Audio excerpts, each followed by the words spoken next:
Hi, അപ്പോൾ ഇന്ന് ജിമ്മിന് പോവാം കേട്ടോ. ജിമ്മിന് പോലെ തുടങ്ങിയിട്ട് ഇപ്പം കുറച്ച് ദിവസമായി, എന്നാലും ആരും അറിയിച്ചിട്ടൊന്നുമില്ല. അപ്പോൾ ജിമ്മിന് പോവാണ്. എല്ലാവരും ഹെൽത്തൊക്കെ ഒന്ന് ക്ലിയറാക്കി വെക്കുക. നമ്മൾ പോകുന്നത് വേറെ എവിടെയല്ല, നമ്മുടെ ന്യൂ വേൾഡ് ജിമ്മിലാണ്. റംഷിക്കാൻ്റെ മുക്കത്തുള്ള ന്യൂ വേൾഡ് ജിമ്മിലാണ് പോകുന്നത്. രാവിലെ 5:30 എണീച്ച് പോവും. അപ്പോൾ എപ്പോഴായാലും നമ്മളൊരു ടൈം കഴിഞ്ഞ് കഴിഞ്ഞാൽ നമ്മളെ ഹെൽത്തൊക്കെ എപ്പോഴും ക്ലിയറാക്കി വെക്കണം.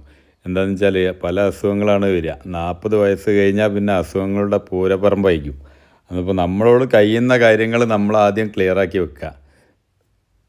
സൗന്ദര്യത്തിന് വേണ്ടി മാത്രമല്ല, നമ്മുടെ ഹെൽത്ത് നമ്മൾ എപ്പോഴും ക്ലിയറാക്കി വെക്കണം. ഒരു പ്രായം കഴിഞ്ഞ് കഴിഞ്ഞാൽ നമ്മൾ ശ്രദ്ധിക്കുക. എന്തായാലും അസുഖവും കാര്യങ്ങളും വരും എന്നുള്ള കാര്യം ഷുവറാണ്.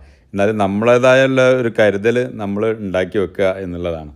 അപ്പോൾ എല്ലാവരും ജിമ്മിലും കാര്യങ്ങളിലൊക്കെ പോവുക, അതുപോലെ തന്നെ നടക്കുക, ഇതൊക്കെ ചെയ്യുക. നമ്മളേതായാലും ജിമ്മിൽ പോയി തുടങ്ങിയിട്ടുണ്ട്. എന്തായാലും ഇന്ന് വർക്കൗട്ട് സ്റ്റാർട്ട് ചെയ്തിട്ടുണ്ട്. വർക്കൗട്ട് മോശമൊന്നുമില്ല, നല്ല രീതിയിലുള്ള വർക്കൗട്ടാണ് ചെയ്യുന്നത്. അത്യാവശ്യം തടിക്ക് പിടിക്കുന്ന രൂപത്തിൽ തന്നെയാണ് വർക്കൗട്ട്. അതിൻ്റെ കൂടെ തന്നെ നമ്മൾ ഡയറ്റ് ഫോളോ ചെയ്യുന്നുണ്ട്. ഡയറ്റും കൂടി ഫോളോ ചെയ്താലേ നമ്മൾ ആ ജിമ്മിൽ പോകണതിനൊരു കാര്യം ഉണ്ടാവുള്ളൂ. അപ്പോൾ എല്ലാവർക്കും നമസ്കാരം.